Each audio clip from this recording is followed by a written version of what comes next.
The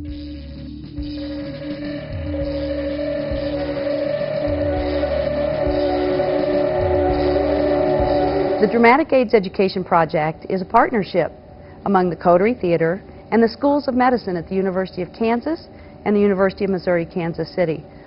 We deliver programs to school-aged youth, grades 8 through 12, as well as community organizations, lockdown facilities, and even faith communities. You know that kind of dreaming you do right before you fall asleep where you can sort of control your dreams? I live with my mom, and my dad hasn't been around since, well, for a long time. My mom works a lot. She's not home much, so I'm alone a lot. So I lay in bed and dream about being somewhere else. I dream about the future. At least, I used to. We pair an actor and a medical student, and they present monologues as HIV-positive teenagers, telling the stories of how they contracted HIV. The presenters are always of opposite sexes, and they are ethnically diverse. And we do everything we can to match the presenters to the demographics of any school we visit. After the monologues are finished, there's a short transition period where the presenters tell the audience who they are and a little bit about the project. And then that is followed by a long-form question and answer period to the audience where the presenters present information about HIV and STD awareness. This is where I live, and this is where I live, and I live here too. I kind of roam around, you understand? I have a house, but I don't live there. I don't live there. I go outside and I see the end of the block, but if I get to the end of the block and I'm still alive, that's my future. That's as far as I can see it. The future in my head is as far as the end of the block, and it's no further than that. It's not really a long line. It's not a long life, see? And I don't go to school. I had to stop that. I act like I go to school, though. I go to the door. And this is the door to my mom's room. It's always locked, you know, so I go to the door and then I'll say, "Mom, I'm going off to school." And then she says, if she says anything to me, she just tells me, "Well, lock the door on your way out." And she's crazy, but not like, oh, my mom is crazy, but she is crazy, for real. Paranoid schizophrenia. She's kind of funny, though. She says some crazy stuff. So I go outside and then I walk around everywhere, nowhere, and then I run into people, friends. Yeah, friends, why not? And sometimes it's a girl. So I go up to her and then I say, "Are you my girlfriend today? Or maybe tonight?" And at first she says, "Are you crazy?" Then I go, "Yeah, baby, we all crazy. You know, it's a crazy life." And then she says, "Sure, why not?" The project was created at KU in the Department of Preventive Medicine, and we found that we had a powerful tool to be able to reach teens where presenters could talk with them as equals. And at the same time, the Coterie Theater, a well-respected theater across the country for youth audiences, was also looking at a way to do HIV and AIDS awareness. When we began to work together, we knew that one of our strengths was the balance that each of us could provide.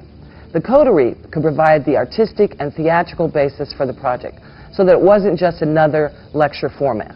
And KU could provide the medical and science background, which was one of our weaknesses. So the project had no weak spots, no holes. And all of this makes it one of the strongest HIV education programs in the city. I only had one boyfriend. Estaba enamorada.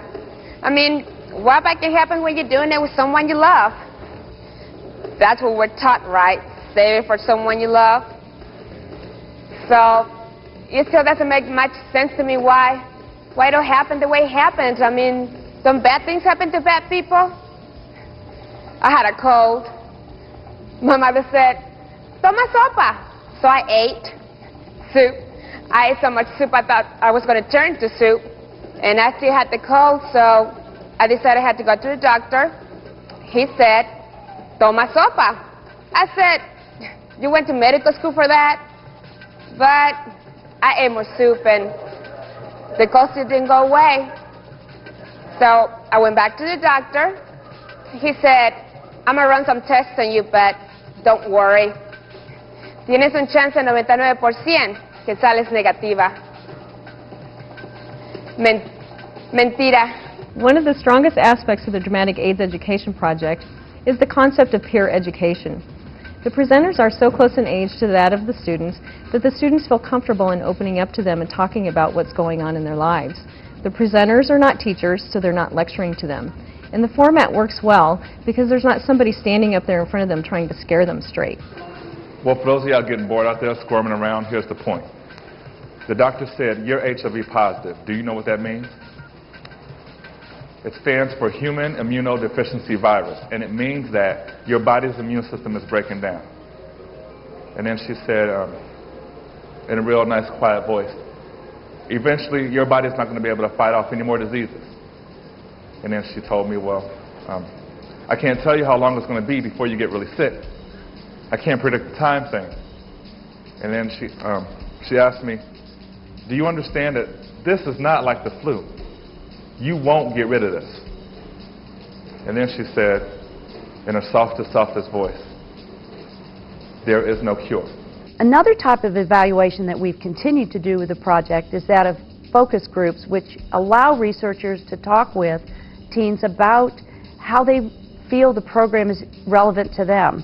It gives us an opportunity to continue to change the program so that it's effective. It meets their needs, they understand it, it's in their language, but at the same time we keep the science of HIV and AIDS prevention intact. I laid in bed and stared at the ceiling. I thought of my boyfriend and my friends and all the dreams I used to have right before falling asleep.